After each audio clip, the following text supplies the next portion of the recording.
They're tasked to identify new technologies, but they also have a model where they actually kind of count on that they fail most of the times, because it's really, really difficult to know what new ideas are the ones that will become success stories. They have experience and knowledge, they also fail. And one thing that is, of course, good to remember is that the researcher or actual innovator is maybe not always the person who's most suitable to take a new idea to the market, to become the entrepreneur. Another thing that I wanted to talk about is that it's not enough with a good idea. It can look good and interesting. We really need to do our homework.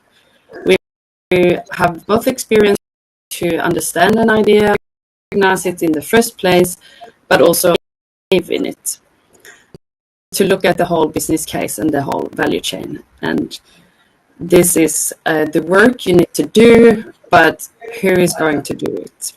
Could be an entrepreneur, it could be incubators at universities, TTOs, or others. And because this is a panel discussion, I also wanted to give some thoughts around that. Maybe it can also be organized in different ways. At the university where I work, we have worked for more than 20 years with incubation in a different way. We have a master's program where we use the students as the entrepreneurs. We combine them or connect them to researchers or innovators that stay as experts in the team. And we, in turn, support and teach our students to become entrepreneurs. Together, they evaluate, develop ideas, and if they're successful, they also start companies after the education is finished. And this has actually turned out to be very successful over time. This is not for everyone, but I just wanted to open up for alternative ways of also doing this. And then only a few words about business incubation that I would like to connect to my own research that I've done on business incubation in Eastern Africa. Business incubation or bioincubation is a word that could mean a lot, but I think a lot of people know approximately what we mean when we talk about it. However, there is a risk that we look too much on the definition of what it should be instead of looking at what needs do we need to support entrepreneurs with. In different contexts, entrepreneurs have different challenges, and this is more important to start from than looking at what should this business incubator include, what kind of services should it include. So instead of looking too much at the definition, we should start with what barriers we have in our local context and try to help the entrepreneurs to pass these barriers. Connected to this is how we get inspiration. It's always good to get inspired from other business incubators, bioincubators in the region or abroad. But again, there is a risk if we try to copy a concept that someone else has been successful with. I would say this is a common mistake we make in Sweden, where we like to look at the US and how they work in, for example, Silicon Valley. But we tend to forget that the cultures are very different. American people and Swedish people are very different, but also things like funding, like different types of resources are very, very different. And that's why it's very difficult to copy something straight from the US. Lastly, there are, of course, things that differ depending on the ideas. For the business incubator, bioincubator, some life science ideas really need different types of support in terms of, for example, a time aspect.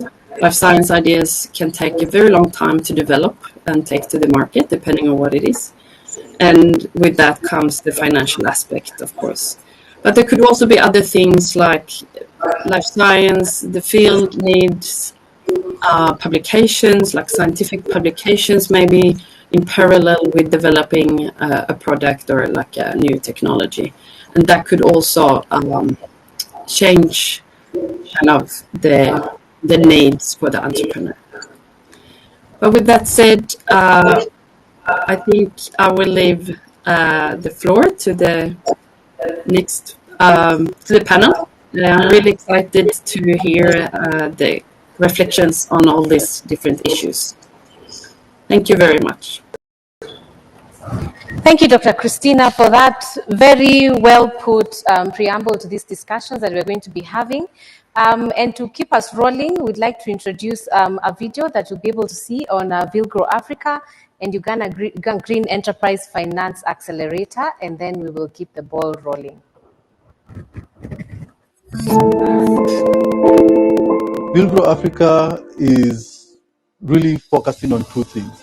On the one hand, how do we address the need for homegrown solutions for Africa's needs? And this is because we've realized that we have a huge problem of poverty. The second part of it is then be able to ask, how do we then take it to market in a way that it will reach our populations when it is still of high quality and also affordable? How do we achieve this through social entrepreneurship? And bringing our expertise in life sciences into that aspect of solving Africa's health challenges will continue to be a key focus for us as we scale up as Bioeconomy Africa. Then the other interesting and exciting possibilities are the other industries that are closely affiliated with the life sciences. Here we are looking at issues to do with food security. In Africa, we are still food insecure, primarily still importing a lot of the food to sustain ourselves. How can we be able to support our small-scale farmers to be able to operate more or less like the way in the developed world we see industrialized farming happening? We're also looking at issues to do with access to clean water and sanitation. So SDG number 2 for food security, SDG number 6 for clean water and sanitation. And ultimately, we also need to be able to do so through partnership. We are scaling as Vilgrow Africa by partnering with in-country incubators and accelerators. And these are people who already understand the country, they already have the partnerships there. They are working in tandem with academia, with government, with industry, with investors. And so ours is to be able to share our methodology as Vilgrow. What has made us so successful in Kenya, what has made us so successful in East Africa, with the partners that we will be onboarding.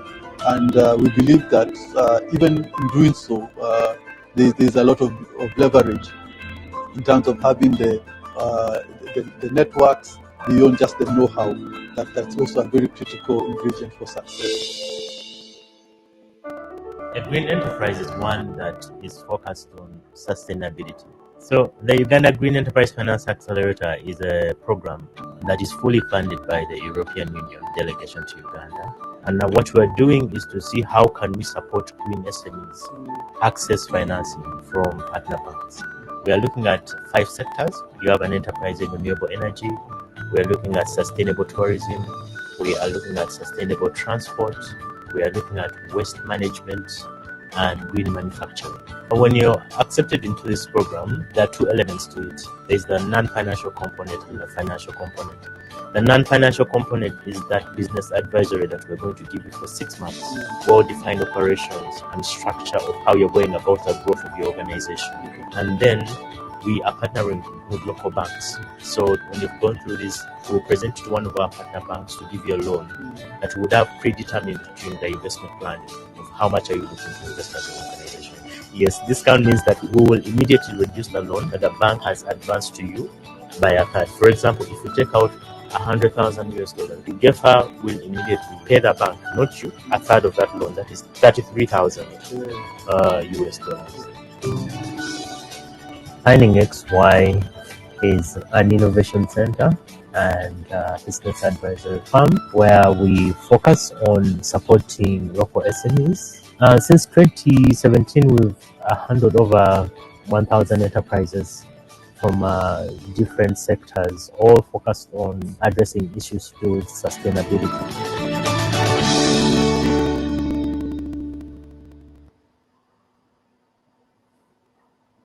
We have the pleasure of having Mr. Edirisa Sembatia in the flesh. He's here with us in the panel. And as he actually has allowed us to use the word Eddie, that's how approachable he is. So Eddie is a man of many hats, as you can see. He's the founder of Finding XY, which is a not-for-profit organization providing business advisory services, investment and project consulting services. He's also the project lead for the video just seen talking about what support they give to the green enterprises. That is under the Green Enterprise Finance Accelerator, GFA, and which is a representative of the SEED program in Uganda. We'll call Eddie is actually our green financing guru at this point, and we'll be able to dig deeper into his expertise as we build up from what the session 5 has been about, what the youth have highlighted as their challenges when it comes to setting up their bio businesses. And then joining us virtually from Sweden, we have Dr. Ivar, who's a senior researcher at the Stockholm Environment Institute. And Dr. Ivar is of course, he has a very vast knowledge in this topic of bioresources. He has been a main architect in the founding of the BioAn, which ran from 1999 to 2010, and to the founding of the Bioinnovate, which has so graciously hosted us and convened this conference. And also him being a bioeconomy sage, as I would call him. He's passionate about global resources and especially Africa. How can Africa access modern bioscience? So welcome, Dr. Ivar. And to kick the ball rolling, I'll start with you, Eddie. And Dr. Christina alluded to this. We can get lost in the terminology of what is bioincubation. We are all familiar or might or might not be familiar with the word incubation, but now we have this new term that we're talking about that is called bioincubation. So maybe, Eddie, in very few words, what would this be to you? Because it's something, it's a facility that you have provided for the entrepreneurs. What would you say this is? And then we'll also take it back to Dr. Ivar for your input on this. Yes, Eddie. By incubation, here you are looking at bridging the gap between biology and technology and the environment, and coming up with solutions of how you can create sustainability in that field for the benefit of the people, especially who are going to use some of these products or use some of the processes that you're working on. It's different from any other kind of incubation where you are not looking at things scientifically. So it's kind of a unique environment that requires a different kind of perspective to how you're going to work with the innovators involved. Yes. And maybe to build up on that, from session 5, the youth kept talking about financing, and I want you to give us a snippet into what are the core services that you feel a bioincubator should provide or be able to provide to nurture and support the entrepreneurs who have these bioinnovations for them to go to the market. What are the core services you feel they require in addition to financing? Because definitely financing has come up over and over. So what other kind of services do you feel should be at the core of a bioincubator? I think that is the common misconception, and you can never, every entrepreneur or someone who has something they want to bring into the market will tell you what they specifically need is financing. But for anyone to give you financing, there are certain things that they have to look at in order to give you that financing. Now, that is where most of the innovators possibly may need support. How do you justify an investment into your idea? Can it be accepted in the market? Does it have use in the market? Can it relate to the target people that you are looking at? Is it scalable? Is it something that can be scaled out in that it makes financial sense for the investor? And also you, the innovator, what are your qualities? You know, how have you thought about this? Because the first thing any financier is going to look at is the quality of the person that is asking for this financing. Have you thought long term on the growth of this idea and what kind of support that you may need? Do you clearly know it, on what you need to grow, or what you're how are you going to grow what you're doing? So so people do need that kind of capacity development, which we provide, like in that program called UGEFA that you just shared, making sure that people have investable ideas, having a business plan, having an investor deck, having a financial projection, having a detailed, clear ask of what you're looking for and how the person who is going to invest in this will benefit in terms of impact and the returns from the investment. Yes, thank you for that, Eddie. Dr. Eva, would you weigh in on that? Starting with, what would be your definition, or what would you describe a bioincubator to be, and what would you see as the core services? In addition to what Eddie has mentioned, that is, of course, the aspect of financing, but there's also the technical support that they would require in the sense of being able to be guided to see how their bioinnovations actually make sense in the market that they're actually seeking to take to. Dr. Eva?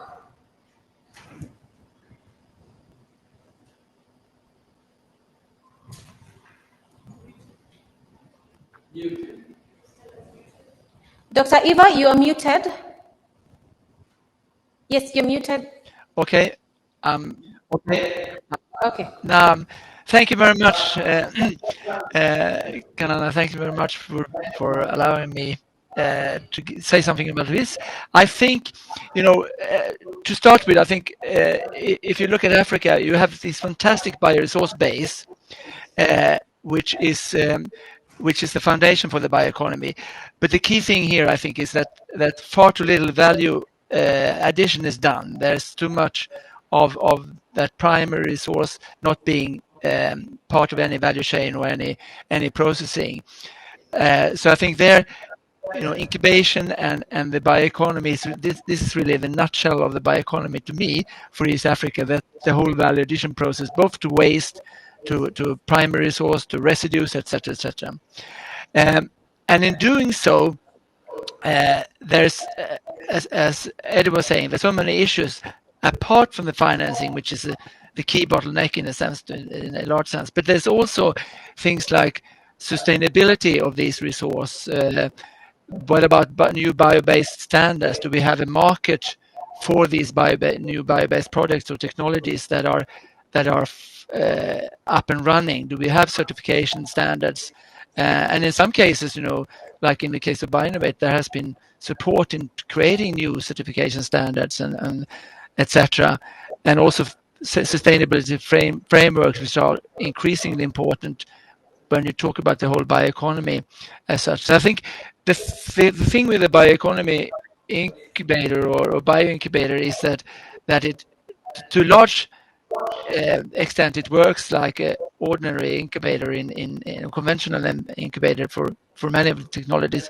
But if you look at it from the perspective of this conference, building a whole new economy, contributing to the SDGs, there's so much more aspects of incubation that comes into play.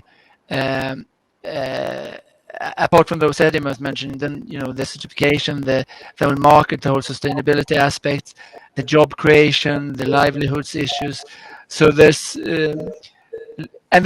also a lot of new demands, which also creates a lot of new opportunities for incubation, I would say. And you can think of incubation on several levels, but I think I'll leave it at this for the moment and allow you to move further. Thank you so much for that. Yes, I think we are now getting an understanding of what it is that this unique thing that we're calling a bioincubator, that is not just a term that we are giving it, because the businesses or the entrepreneurs that come through that structure, what we are calling a hub, where there's the midwifery, where we're trying to get them from From that state where they have the idea and getting them to take that to the market is that now we've been able to see that it has different aspects to it that are important. And which takes me back to Eddie. When you're setting up a bioincubator, what are the available options for funding? And maybe we can look at it in two ways. For the bioincubator, if someone wants to set it up, because right now, listening to the youth, there's a need for this kind of nurturing, creating the right conditions for them to thrive. How would we, what's the financing like in terms of the incubator and also subsequently for the entrepreneurs? Yeah, for an incubator, for a bioincubator, I think the first thing you're going to look at is the pipeline. How can you get pipeline for your incubator? And then it makes it very relevant for you to work with universities where you can get extensive research and innovation into how you can incubate some of these ideas. The other thing is how the process of the incubation that you're going to be taking these companies through, how have you structured your incubation? I think one of the biggest barriers we have now is very few people are actually financing innovation. So if someone wants to do a bioincubator, I think that's a good step. They will be stepping into a space that is not that hasn't been fully explored, especially in the East African context. But you need to be mindful as you build this pipeline as an incubator.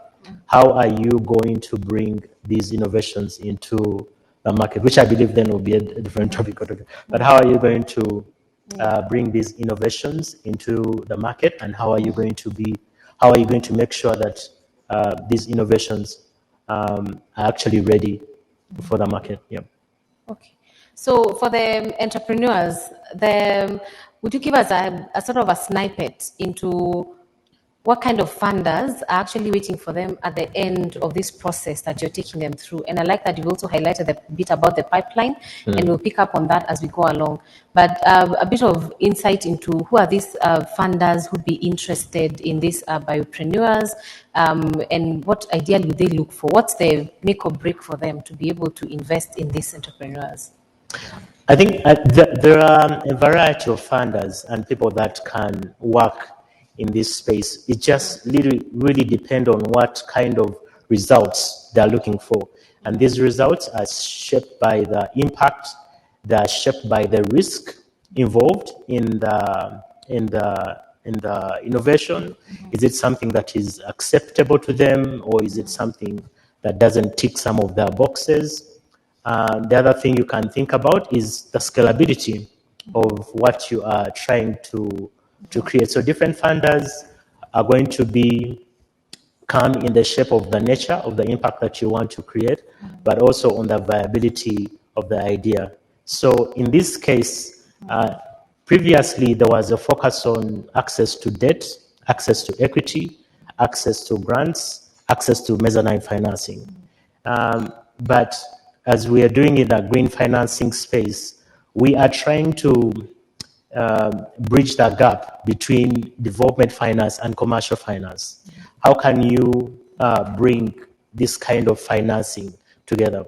Things like grants, for example, have denied us a lot of opportunities because they are very competitive by the nature of and how they are designed. But what we are thinking about is especially the issue of risk, because for investors, that whole due diligence that someone will ever do is really at the bottom line is to address the question of risk as the most important thing.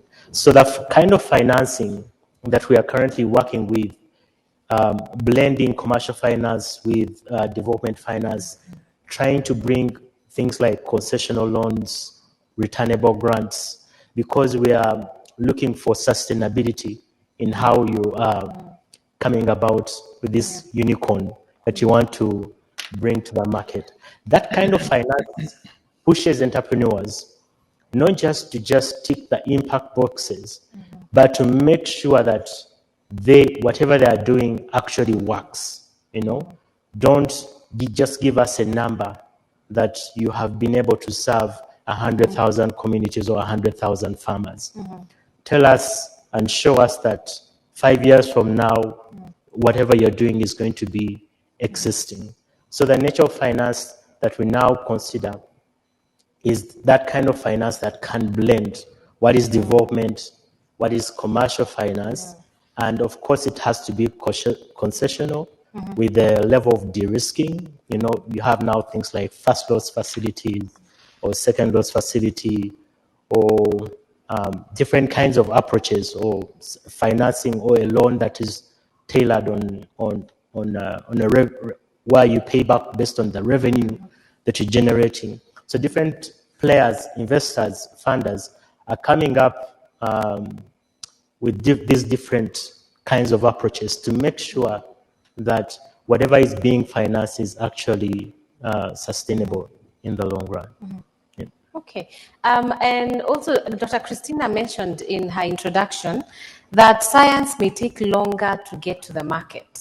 Are you experiencing your funders or investors who have that kind of patient capital that maybe wait out for the product for it to be developed and go through different phases until it can get to the market? Compared to the other kinds of products that would actually straight get to the market. So have you had an experience with that, or is that something that you feel would be important to be able to have that kind of patient capital? I think that slowness in distribution of capital is also because the people who are running these businesses are focused on the wrong thing. So, for example, you come up with a unique technology or a unique formula, and you spend a lot of your time looking around for investors as compared to running the business. That is why you typically get that gap, especially in our ecosystem. You have a lot of people who are bent on getting investors to finance them, whether grants or other forms of financing, than they do on actually running their business. Because if any investor is going to come on board, the first thing they'll ask for is traction, right? They'll ask for that traction and seeing how you're developing what you're doing. And of course, in East Africa, we have a capital gap that is so huge. We don't have enough capital, especially for innovations. So our entrepreneurs have to be different from what you see in the Silicon Valley, where I'll just come, look at your patent and say, wow, I like your idea. I'm going to give you $1 million, push you from a Series A into Series B. We have, as entrepreneurs, we have to be more resilient because you have a capital gap, and really focus on building the business in a cheaper way. Access the markets. We need to learn how to work with private sector in what we are developing, especially for the bioeconomy. We need to see how can we work with private sector to accelerate our innovations in order to justify the financing. Okay, thank you so much for that. Maybe just a build up on that before then we can move to Dr. Iva in terms of the lessons that we can learn. Is you talked about there's an aspect of bootstrapping for these young innovators. And definitely when you're hearing and even listening to Wamboi and Jack and Alex earlier, is that you feel, the connotation that comes is if you have your bio-entrepreneur, there is something, you need like tons of equipment, you need a room full of these different kinds of assets. And maybe bootstrapping for them may feel a bit complex. So as you've been working at UGFA and finding XY, how have you been able to support these entrepreneurs to be able to bootstrap along that way before they can actually, be credible enough to come before investors? Yeah, bootstrapping is a good term that can be applied in different way. Maybe what I can add to that is being a bio-innovator by its sense makes you a unicorn. So being a unicorn means you're special.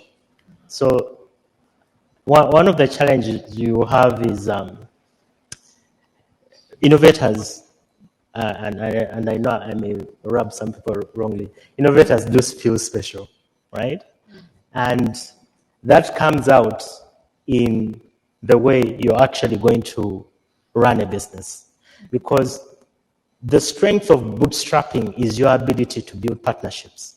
Right? I don't care how much you sacrifice to really invest into that business using your savings and wherever you're going to get capital, as long as you cannot build credible partnerships to push you along that journey, relevant partnerships, bootstrapping won't even make sense to you. So the strength of bootstrapping means building partnerships. Building partnerships means being able to listen and learn. Now, that is why sometimes you get a challenge with innovators, especially scientific innovators.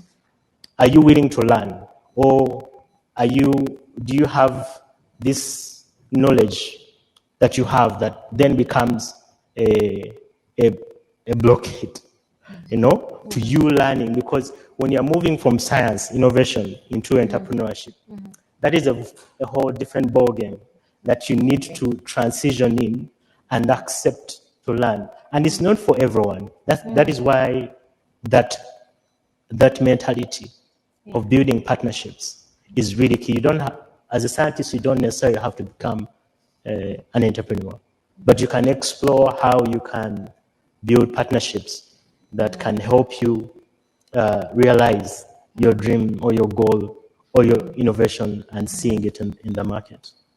Okay, thank you so much. I think there's been the spanner in our works, the conversation we continue having about can an innovator become an entrepreneur, and also there's an aspect. I think earlier talking to one of the bioinnovators, they were saying that the hardest thing to them is communication, and so if they have to do bootstrapping and they have to do all these partnerships, which is pegged on how well they're able to communicate what it is that they do in a simple way to get the support. Then again, these are conversations that then we're able to pick up as we go along. Dr. Eva, over to you. I know South Africa has already started on their, implementing the bioeconomy strategy. We have Europe that's already steps ahead. So what's your input in terms of what we're able to learn so that we're able to leapfrog, that as the East African bioeconomy strategy is being developed to be able to support all these innovations that are coming and taking them to the market and improving the East African bioeconomy? How do you recommend that we're able to learn and sort of like share our lessons between the different regions in Africa and elsewhere? Right. Well, I think if you look at the US, for example, there's more than 100 bioincubators in the US, many, and there, of course, many of them are it's a mix of university and government funding, and also a lot of commercial funding, lots of venture capital. So that model is, of course, extremely effective, but it relies a lot also on huge, big grants, big incentives by the government, and also lots of risk capital or venture capital. And in Europe, it's a bit same, but maybe the venture capital side is a bit less. And if you look at South Africa and Brazil and India and China and so, I think also that the incubators that we see there has been developed largely also by the government. Government has invested in building incubating services and incubation. And what interesting enough, we heard from Ben Durham yesterday that he told us in South Africa a lesson they learned is that government was pretty strong in developing by incubators and incubating and funding agendas as well. What incubators should focus on and what type of market they should explore and what type of actors should be incubated and so on. But now they've changed a bit and say that the private sector is important to have as part and parcel in the process and in the design of the incubation early on, to sort of explore the markets earlier, and what is it that the private sector want to invest in, what are able to grow. And there I think given that most of the incubation services in large part of East Africa, I mean, it needs to be driven to a large extent by grants and by governments. But to get, I think a key lesson there is early on also get the private sector, engage the private sector actors early on, so that one sees where is the market, where do we have the ability to grow. And there, I think, Eddie, I think you mentioned something very important, that you have so much more of a mix in Africa of this blended finance, government grants from donors, from government, from development banks, and then you have a weaker but still active private sector, and then venture capital to some extent.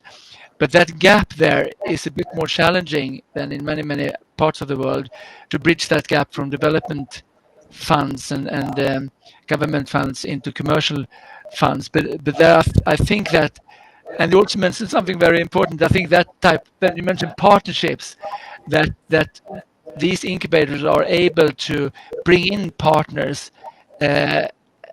quite a wide range of partners that can bridge these gaps and allow you to make that journey from idea to the market. And I think that partnership concept, I think, is probably more important in Africa, for African incubators, than it would be in Europe or in the US or in OECD countries. And there you have to think of incubators who are able to sort of have this holistic view and bring in partners, be it from the development side, but also the commercial side, of course, so that all are able to fulfill their specific roles in this ecosystem, and that you're able to make that journey and possibly bridge that gap between seed funding, development funding into commercial funding. I think that's some of the lessons. Another lessons I would like to bring up is that what we see from incubators, that one of the key assets or key issues is that you have skilled incubator personnel, so to say, incubator managers with a lot of business experience, of course, and scientific experience, but also experiences in developing these kind of development partnerships that you would see here, bringing in different actors with different type of actors, donors and private sector actors, and that are able to sort of possibly more holistically, and not only from the business perspective, but also from a development perspective, see how these gaps could be bridged. So that sort of business, that incubator manager expertise, I think is a key thing, and something which I think the region could build on, could build a stronger base of incubators, managers. I think they are an important part of the puzzle here. And I think and will grow. Those are the type of XY and will grow, the type of incubators that needs to be built. And also Bioinnovate, to a large extent, Bioinnovate being that broader incubator, bridging, also linking in different countries in the region, in these innovation consortia, but also bringing in other aspects like policy development, supporting regional bioeconomy strategy development, but also supporting certification standards, etc.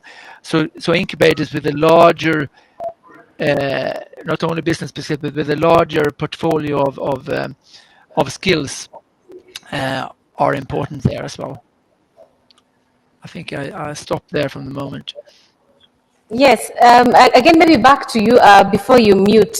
So a platform, I think you've also alluded to that, Bioinnovate has created a platform where there's communication that's happening between the different regions. I think that is something that then we can encourage, because there's a lot of lessons that we are hearing about, and we wouldn't want to experience the same pitfalls as other different regions have experienced as they roll out their bioeconomy strategy. So are there any other learning or cross-learning strategies that you would recommend in terms of being able to share what it is that the bioincubators in other different countries are doing? Well, I think there is a growing number of bioincubators in the region, in East Africa now, that are struggling but are making progress, I think. So to me, it seems like there is also now maybe the possibility to to build networks of bioincubators and share ideas on how to bridge these specific challenges that East Africa provides. And maybe that's something that could be done in a more sort of orchestrated way than has been done. That we have a network of incubators, so to say, that can share ideas specifically for that demanding or the specific circumstances of Africa when it comes to incubation. So I think that could be something to explore further for the region. And I'm not sure, Eddie, how much you talk with Robert and how much you talk with the Bioinnovate team there in terms of the challenges that you experience in your incubation, and the type of models that you have developed, which might be things that you could have a learning between yourselves there.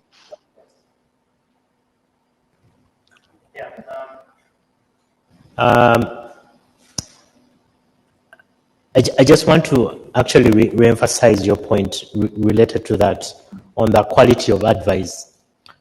A lot of times, an entrepreneur comes to you at a particular stage in their business, and you really wonder how they actually got to be in the situation where they are.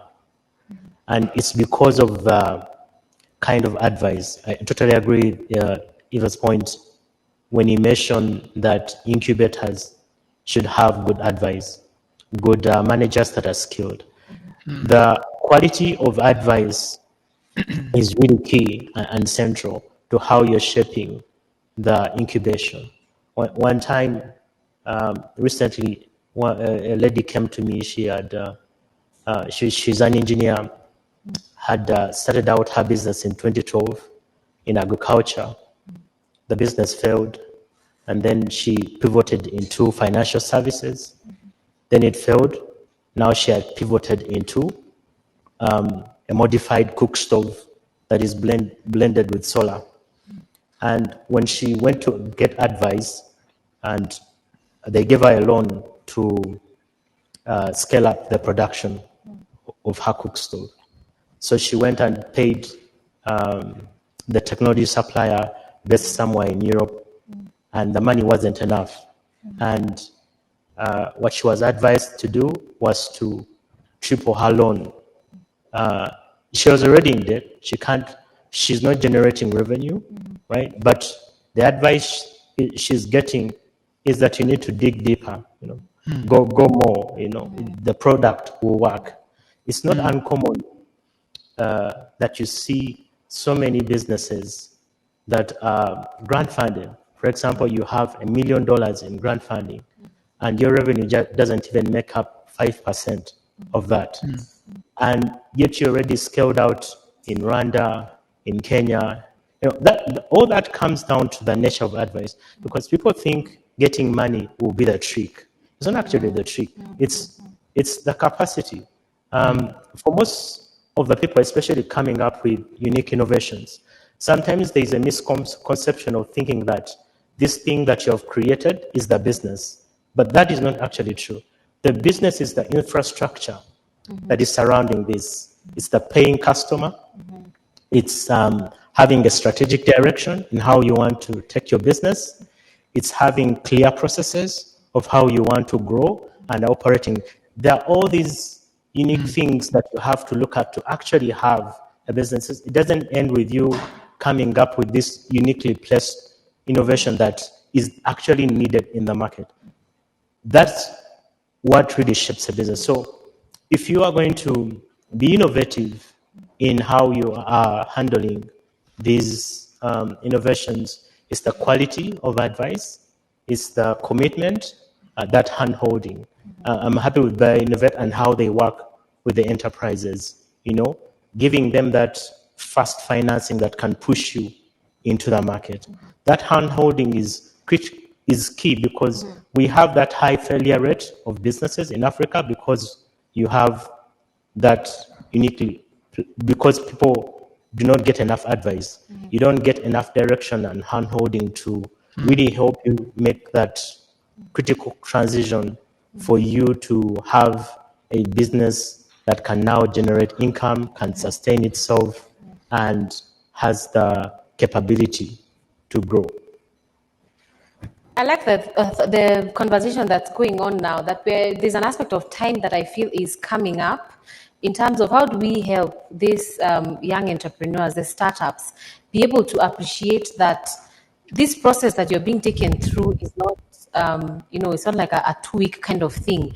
Maybe Eddie, in your experience, what duration would you recommend from the time an incubatee gets into the bioincubator to the time when you can actually say they are sort of investment ready and you can actually take them in front of investors? What duration of time is this based on your experience? I've met people who have been startups for 10 to 15 years, and that is not a good thing. For as long as I can remember, there are certain people that I know that have been startups for a long time. In that word actually loses sense and what it's supposed to mean. But there is no particular duration for how long you're going to be a startup. It really just depends on how willing you are to learn, to do the work that is necessary to see that your business is growing, and to utilize revenue very effectively. I think that is where most of the startups get a challenge, especially if you're receiving a grant. And sometimes where the grants are very necessary in our ecosystem, but sometimes where the challenge comes is if someone has never really generated money, right, and they receive a grant, you've tested money, it kind of also sometimes denies them of an opportunity of building that capacity to understand your market. You are suddenly thinking bigger than what you actually are because you have 500,000 that you have received. So it's very critical for you, if you're going to transition from simply being a startup to putting in the work, using your income, very effectively. When you receive these grants, do invest them for your runway and making sure that your company can run. Invest in the right things. Don't build your home. Don't buy the dream car that you've been dreaming of, and start creating receipts to lie to funders and give us false impact numbers. Do the right things. Invest in quality staff to work with you. If you know that you've received a grant of 100,000 and you're a weak entrepreneur, get a manager who is proven and they have a good track record, in this particular field. Invest in the business. Don't take the income out. If you take the income out, you'll be that startup that stays a startup for 15 years. Thank you. I think you're all able to also follow the discussion on the platform. There's a lot of conversation that's going on in terms of the entrepreneur. Can they still, the innovator be the entrepreneur? And again, Eddie, at the risk of keeping going back to you, there is also an aspect that's come up in terms of the IP. How do the young researchers, how do they navigate that in about taking it to the market? So I hope you're also able to follow the conversation. You can also post your questions online. For those of us who are joining us virtually, and the team that is here, then I'll be able to see your comments as we go along. Maybe to go to Dr. Christina. You have been able to introduce entrepreneurship to students. And maybe I'd like to pick from your experience, how has this been when especially, the youth earlier mentioned that they feel, yes, they're in the bioeconomy, they're in the technology areas of expertise, but they've never really thought they could tie that to entrepreneurship. So what has been your experience about that? Is it something that they already feel they can do? I mean, entrepreneurship always feels like it's a straight line. Has that been your experience as you introduced entrepreneurship to the students at Chalmers? Thank you. No, not at all. It's not a simple journey. I would say that we admit students, so they're selected in a way, and they're very ambitious and driven. But it's very important that you work hard, and as has been mentioned here, I think it's a very interesting discussion. The expertise and knowledge still needs to be there in some way. So, like, you can't just create entrepreneurs out of kind of anyone. You need to support them quite a lot and give them the tools and the kind of help them to understand how to understand business management. I mean, of course, financing, all of these different parts. But what's the advantage, I guess, is that our students have kind of a safe environment where they can practice this during the education. So that's probably the main difference. If you're young and you need to kind of learn as you kind of develop your company, but it's not an education or any other safe environment, that's a different thing, definitely. Thank you so much for that input. Definitely, there's a sense that the startups, there's a call for them to actually be very resilient. And then, then the bioincubator that we're seeking to strengthen, that as much as we're focusing on the aspect of financing, how is the incubator supported to be able to open its doors and, give this very expensive mentorship and technical support that the startup requires. Then also there's the aspect of the entrepreneur themselves. What kind of team do they have? Eddie has alluded to it, that the investor is also looking at the composition of who it is running that business and how much time they put into it. Dr. Eva, to maybe get your insight in terms of all the lessons that we are learning. There's a lot that we have discussed. How are we able to, to adjust and adapt this to our context? Is there a need to be able to contextualize at all? Or is there a solution that's a plug and play? Is it safe to assume that South Africa has a bioeconomy strategy that we can just plug in and play?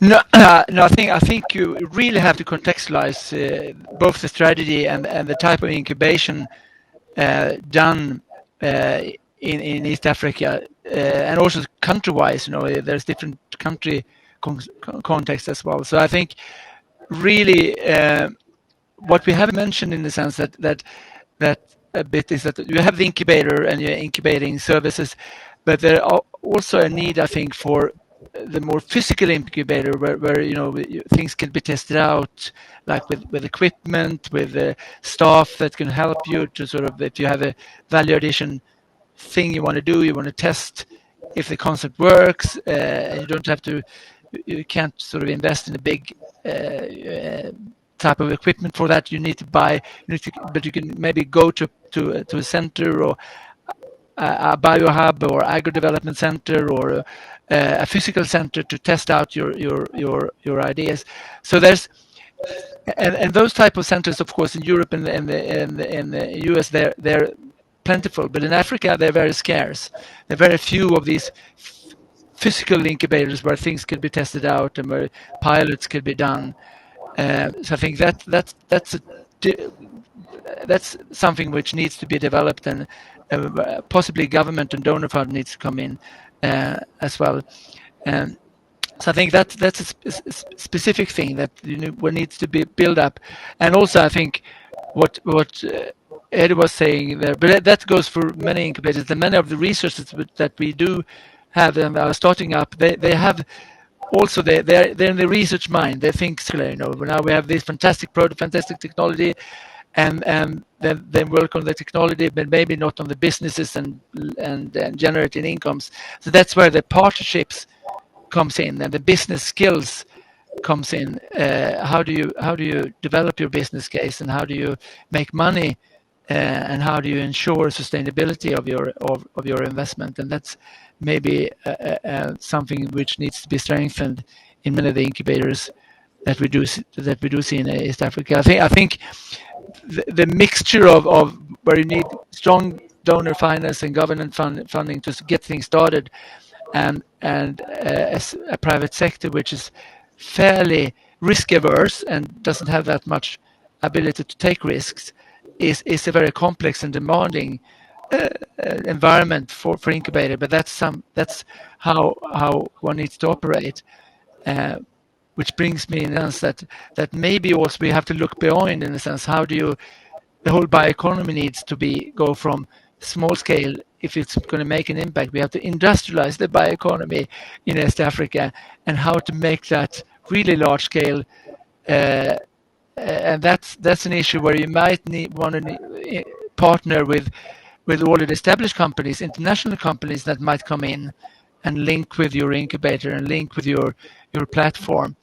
And there I think, a platform like Bioinnovate is fantastic, because there you have all the actors, the researchers, have the private sector, you have the international context, and you're building a platform that might be able to also attract investment from or interest from other international companies, linking in with a particular idea or a particular technology, scaling it up, because that sort of scaling up experience is largely lacking, I think, in most parts of Africa. We think of small scale, but how to go from small scale to medium and large scale, and that's in South Africa, and more so in US and Europe. There you have the companies, and there they're able to run with the ball and take it to the market and commercialize it. But in East Africa, and that's a bit of a bottleneck. That sort of, you go to a pilot, you have a small scale system, but how to scale it up, and how is our bioincubators that we do have, are they ready? Do they have the skills to sort of link in and partner with these larger industrial actors, possibly in Europe and the United States, or in South Africa or India? Okay, so Dr. Eva, I would want you to weigh in on what the importance is in terms of having regulations and standards in place, as well as we are supporting these startups, to the point where we're able to avoid what we would call sort of like consumer confusion. Would you have an example to share in regard to that? How the bioinnovations can be standardized, even as we think about taking them to the market, because then we also need to know what are the consumer trends, what is the customer at the very end looking out for, and are they already inclined to make the purchase towards bio-based product? Yes, I think looking at Europe, I think sometimes there is a consumer confusion here, that there's so many standards. You have buy local, you have ecological, organic, you have climate friendly, climate smart. You have so many different type of labels, and in Africa, I think that and there is the possibility when we develop the bioeconomy to build a narrative around the bioeconomy, that what you do, you build on your biological resources, you add value to all that, you optimize the use of bioresources, and you do it in a sustainable way. You're creating livelihoods, you're creating jobs, you grow the economy, and it's all part of contributing to the SDGs. And if one as an incubator can build that narrative around a bio-based product, and there's where communication comes in, and marketing, that this is done. It's done on a local resource. We do it in a way that we are contributing to the environment. We are not degrading any ecosystem. We're actually improving ecosystem services. We are creating new livelihoods. Then that could be goodwill that could be created, a narrative around these bio-based products. And then the question is there a need for a specific label or certification? Certainly there's a need of a lot of certification for different type of bio-based products, for biopackaging material, bio-based health products, which are to some extent lacking today. But there's a need, definitely, the regulators and the government has to do their homework, I think, apart from enabling larger markets, trade barriers and such. There's also agreed certification standards for bio-based products, so that it can be traded between countries. It's extremely important, I think, for the region. But there's also the communication around why do this bioeconomy, what is it, what's the purpose of it, are we contributing to development? And if you're as a bioincubator, like in a sense like Bioinnovate, building a case around creating sustainable growth for Africa through using bioinnovations, that story and that narrative could somehow be used in also market a product and developing some type of principles, in a sense. You can call it principles of doing bioeconomy incubation.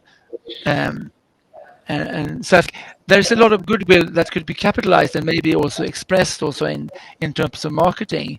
But if it's practical to do a certain labeling and certain certification, that I'm not sure of. I think that's like climate smart or climate friendly or organic. I think maybe I think the market in Africa is complex, and I think with the urbanization there's maybe an increasing interest of buying things local, but consumers have to be also assured that by buying local, this is also a sustainable production behind it, and I think that type of incubation and that type of communication from an incubator could be, and from that company being incubated, is a crucial thing to build on.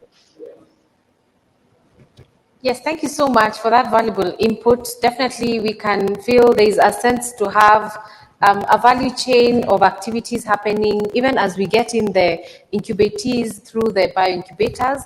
There's a lot that can either be championed through the bioincubator and other different stakeholders from the private and the private sector, from the public and the private sector, to be able to already prepare the way for these entrepreneurs who are getting into the market and for the innovation that they have. And maybe, I know we could actually take longer in this session, but if we were to sum it up, maybe in one sentence, what would be your key message? Starting with Dr. Christina, then we can go to Dr. Eva, and then we can conclude with Eddie. What would be your key message in one statement? Thank you very much. But that's a challenge. One sentence, you said. I would say, starting from the local context, talking to the entrepreneurs, what the challenges are, to really adjust the support that they need, but also kind of build it on the conditions that are the local conditions, not trying to do anything that is just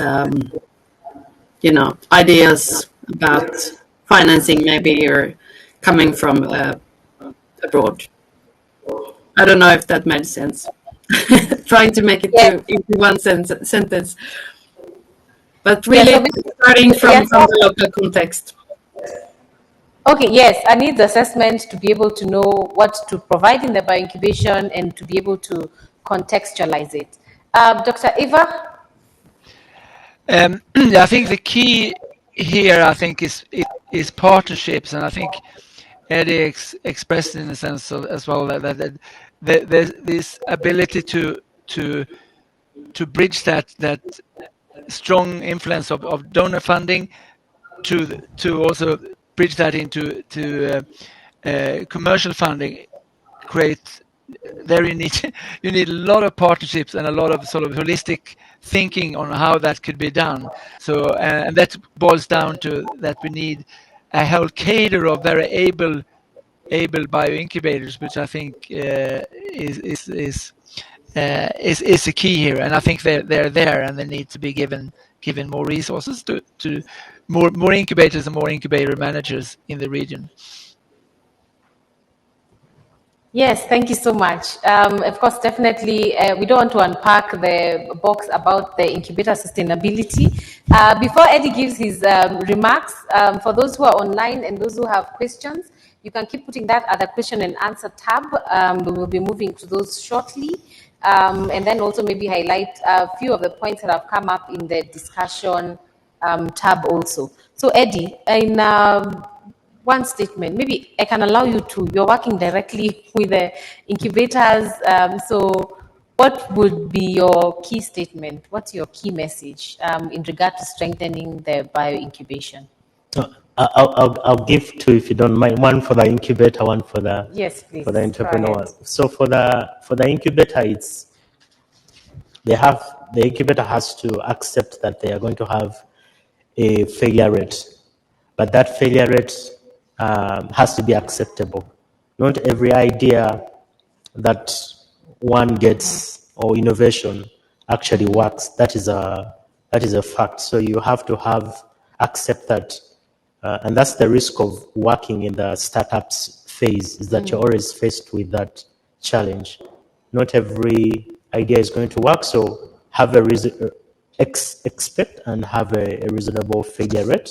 And to the innovators, it's two things. Number one is to do the work. It doesn't end with the innovation.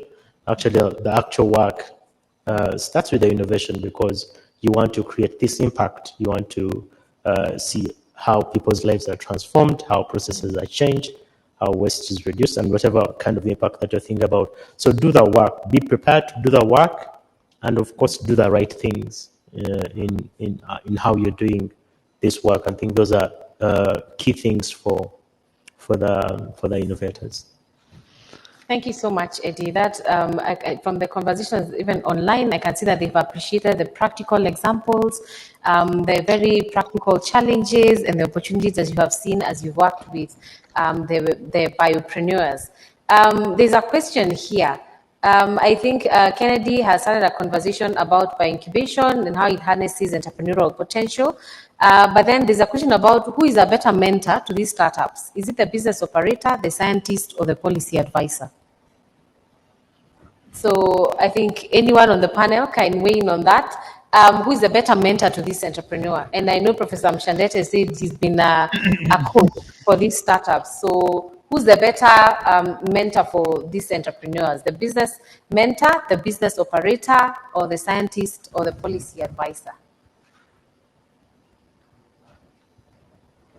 Dr. Eva, you sounded like you were about to... No, I would say the business operator, in a sense, would be the mentor. But I think a business operator with that holistic view of knowing the political and the policy environment, but also science behind it, and also, as I pointed out, the which I think is a key thing, the sustainability aspects of it, and are we doing the right thing here, and are we investing in the right thing? I think that sort of connects a bit to the what I think there's a lot of capital out there. There's a lot of green capital out there that and there's a lot of potential. But I think one key is to have accountability and transparency in these incubation processes, and if that can be shown, this, and as you said, Eddie, doing the work, and if that doing the work can also be visualized, that we are making impact and we are transparent about it, we are accountable for it, then I think these incubation services could also be financed and be funded, and by there's a lot of philanthropic funds, so there's a lot of funds out there to be used, but we need to do the right thing. Yes, indeed, we definitely need to do the right thing. And as we've talked about the need for policy, yesterday there's a statement that politics is stronger than science, and everyone keeps mentioning that there's a need to have that goodwill. And of course, the youth here will tell me, how do I go, and just demand that there has to be this regulation. And I think when we're talking about the strengthening the bioincubation, then those are aspects that we can see. Which are these bodies that come together to be able to give this push for this regulatory support that is required. Then there's a question here that many incubators are attending to university graduates, especially when it comes to bioeconomy and bioinnovations. That then can there be a need for have those community incubators that are looking at entrepreneurs who are not based at the university, that they can actually be open. So I don't know whether, Eddie, you'd have a comment in terms of your pipeline. You said you get from the universities. Have you had others who have not come through the university? Yeah, we do. We do have people coming from different backgrounds. The setup of the incubator really is shaped by the need of that ecosystem. If it's a township or a rural kind of setting, and what kind of business activity or entrepreneurial drive or spirit is there. You can, they're not only in universities, but you have township incubators, you have communal incubators, especially done by the government usually. But it really just depends on what is the context in that environment. But we do get people coming from all, even outside incubators. Okay. And then maybe you could also, for anyone who may be listening in and they'd want to know, how would I join, a bioincubator? What do I need to have, as the bare minimum to be able to join this program for support as an incubatee in a bioincubator? What are the key selection criteria? Where would they need to, is it an application they need to do? What do they need to have? I think with our program, it's we put out a call for application where you can apply, and you see the criteria on there. There's a specific criteria. If you don't check one of the boxes, then don't apply, because most people go ahead and apply anyways, despite not checking some of the boxes. So there's a call for applications, but we also do open advisory to the businesses based on what you need. If you really think that you need that capacity development and you have that drive and you want to be entrenched into the network, we always invite people to contact us anytime. Okay, thank you so much. I hope that information has come across clearly. Dr. Christina, as I open up the floor to anyone who is in person here, in case they have a question in regard to this session that we've had, Dr. Christina, in maybe a minute or less, just snipe it into an incubator and its sustainability. Is it possible, or will it never happen, and we just need to be able to get support for a bioincubator to continually remain open, because then we'll have the failure rate that we will expect, and the startups don't have anything much that could actually give us in return at that point. Maybe, unless they will do something to, pay it forward. So maybe Dr. Christina, in a minute or less, just an input into bioincubator versus its sustainability. And then also I'll be waiting for questions from the floor here. Thank you. There are different ways of running business incubators or bioincubators, and one way could be to ask the companies for shares in the companies as a payment model. So there are definitely models where you could kind of also have a business model around the bioincubator, which possibly could make it more sustainable, because then you hopefully get some kind of income if the companies turn out to kind of grow and work sustainably themselves. However, that's also a risk. If the companies are not surviving, then you won't get much income from them either, if they're not sold after a certain time. It could also be a sign of, I guess, quality. If we support you in this incubator, we kind of believe that we're supporting you that well, that your company will grow and we will all make money from this business. But yeah, so it's possible to have like a business model around it.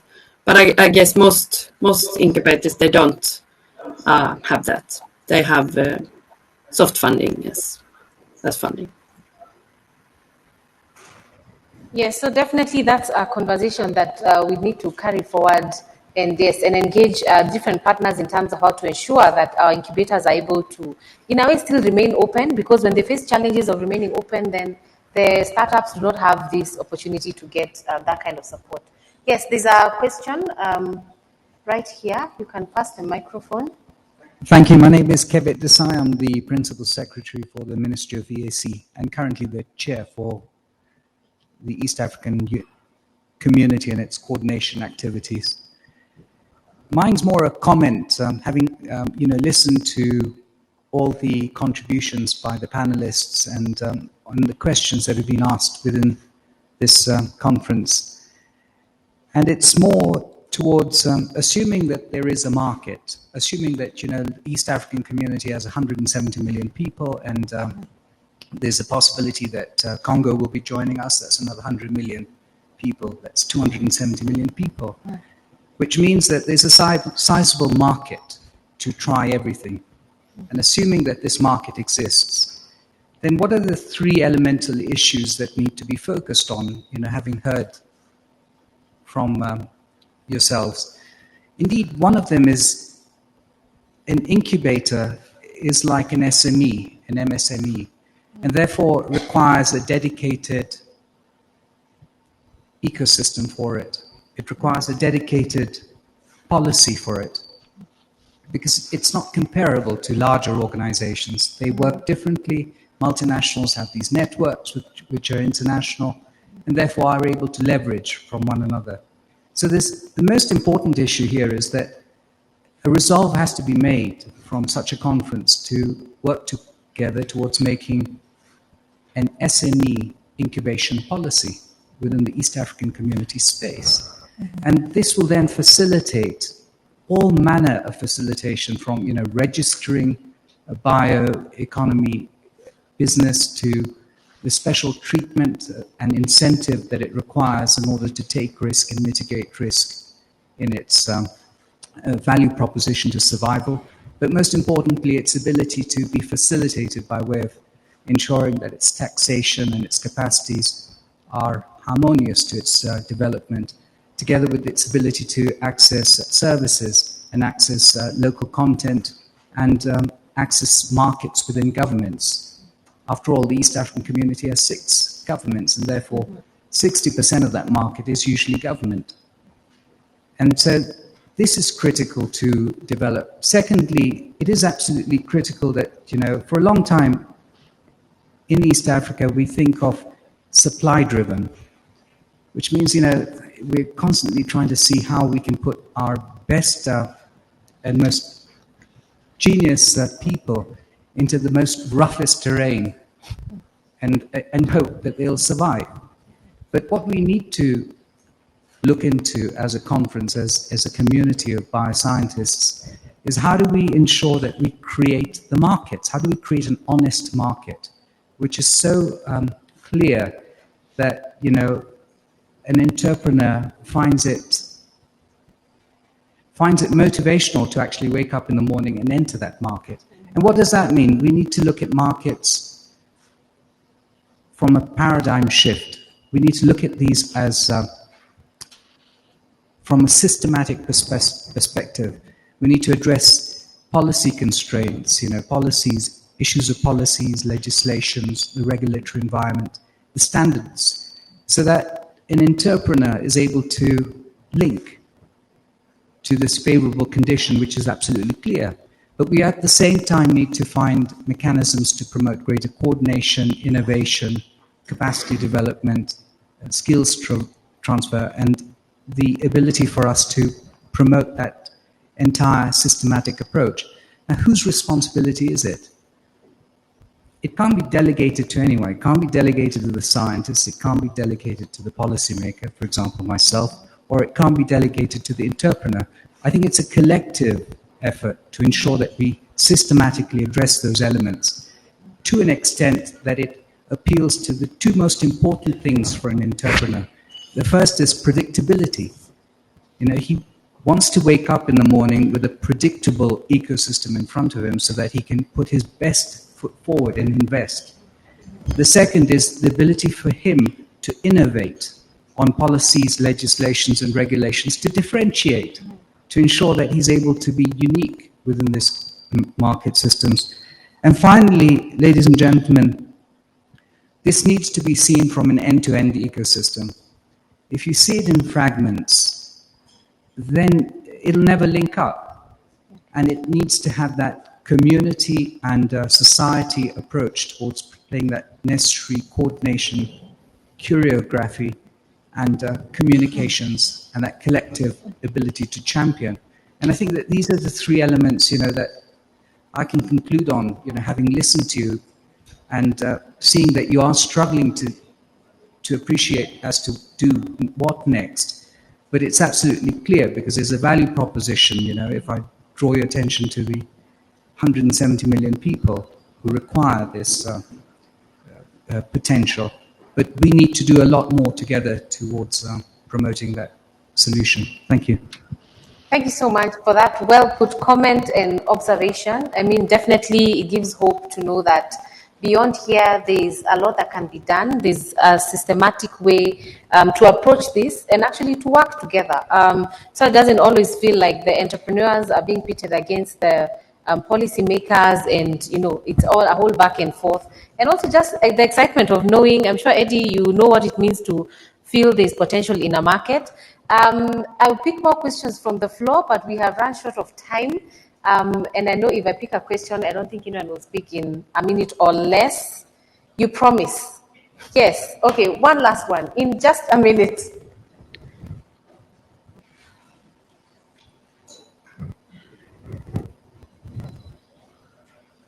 Thank you. Rocio Diaz from Stockholm Environment Institute, Africa Center. I put a message to Christina on the discussion section, but maybe she has not been able to see it. What are the possibilities of joining, for example, other incubators that exist also both in Europe and also here in East Africa?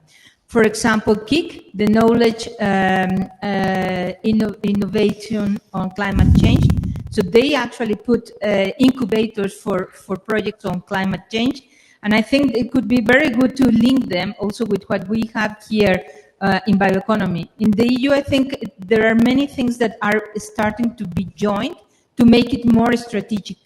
And I think that here there are several organizations that can do the same, trying to link bioeconomy with the wider issues, particularly with climate change. And I think that it has been actually mentioned during the COP meeting in Glasgow. So I just wanted to know your opinion on Ivers. Thank you. Okay, Dr. Christina, pretty quick. Very quick. I think it sounds like a very good idea. We are involved in the different KIC initiatives at my university, so I know about them like that, but I think it's a very good idea. I'm sorry that I didn't reply earlier. I've been involved in the discussion here. Okay, thank you so much, ladies and gentlemen. I know we have been pressed for time, but there's been a lot of valuable nuggets and a lot of spanners in the work that have come up in this discussion.